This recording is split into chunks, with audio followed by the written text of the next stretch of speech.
Les zombies, c'est cool, mais vous savez ce qui est mieux que des zombies? Des putains de vampires. Mais je vous parle pas de vampires à la Twilight ou à la Dracula, non non non. Là je vous parle d'une apocalypse zombie, mais avec des vampires. Et ça c'est cool.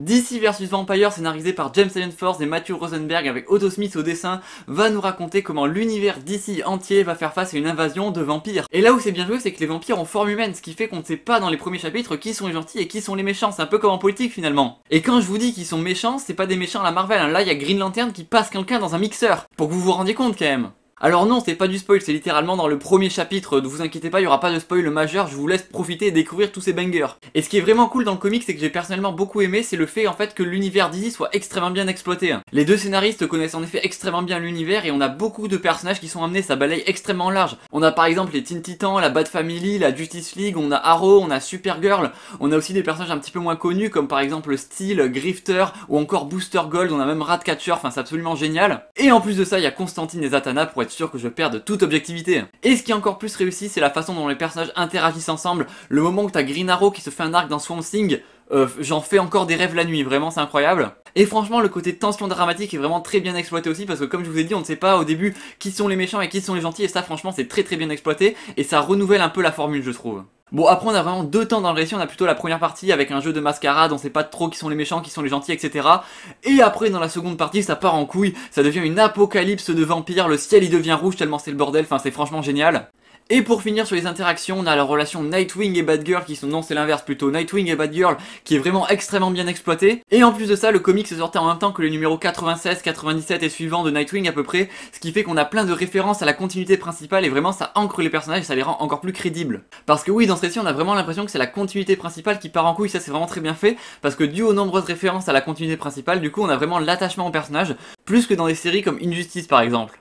Et honnêtement je pense que c'est lié au dessin de Otto Smith qui était dessinateur sur la série principale Green Arrow, ce qui fait qu'on a beaucoup de personnages principaux qui ont les mêmes chara-design que dans la continuité et franchement ça rajoute un plus et ça c'est vraiment très cool. Et en plus de ça évidemment il dessine extrêmement bien. Après petit point négatif ce serait l'échelle de puissance parce qu'effectivement t'as Batman et Green Arrow qui 1v1 la Justice League, globalement c'est non même si évidemment je trouve ça très cool hein, mais bon quand même c'est un petit peu bizarre. Bon en soi ça va sans vous spoiler, il y a quand même Green Arrow qui finit dans un camp de concentration donc franchement ça va. Ah mais je vous ai dit que ça rigolait zéro hein. Et après c'est vrai que j'ai aussi trouvé la conclusion du run un petit peu étonnante, enfin c'est un petit peu bizarre, même si c'est très cool hein, mais c'est en fait ça me fait me demander si c'est vraiment une vraie fin en fait. Mais comme la série n'a pas été relancée pour l'instant en fait, bah je me pose des questions, elle a été intégrée à l'univers principal après Dark Crisis Big Bang, mais elle n'a pas été relancée donc si jamais on a des news je vous tiens au courant en commentaire épinglé. Et pour finir avec les points négatifs, franchement ce serait les spin-offs parce qu'effectivement la série principale a un spin-off All Out War en 6 numéros qui est franchement c'est passable. Et il y a aussi deux one-shots, donc Hunters et Killers, qui sont franchement anecdotiques. En plus ça éclate les yeux, est-ce que quelqu'un peut me dire qu'est-ce qui se passe sur cette double page? Non en vrai j'en rajoute un petit peu, ça va, mais franchement c'est assez anecdotique et la série principale se suffit à elle-même parce qu'elle est vraiment beaucoup plus dynamique et beaucoup mieux écrite. Et donc voilà, c'était DC vs Vampires, ça sortira en avril chez Urban Comics, hein. Tout le monde va faire des vidéos dessus quand ça sortira, tout le monde va dire oh c'était trop bien, moi je pourrais dire que je vous l'avais dit. Donc voilà, abonnez-vous à la chaîne si vous voulez être au courant avant tout le monde des prochaines masterclass qui vont sortir parce que franchement ça vaut le coup. Et donc voilà, pour conclure, bah lisez-le parce que franchement bah c'est bien. Voilà, gros argumentaire là hein. En tout cas j'espère que cette vidéo vous aura plu, n'hésitez pas à vous abonner, à liker, etc. à partager la vidéo, c'est ce qui aide le plus la chaîne. Et sur ce je vous dis à très vite pour de prochaines vidéos et surtout n'oubliez pas de regarder de côté on va traverser l'autoroute. Je veux pas aller à l'école. Ah bon? Quel père la vertu vous faites?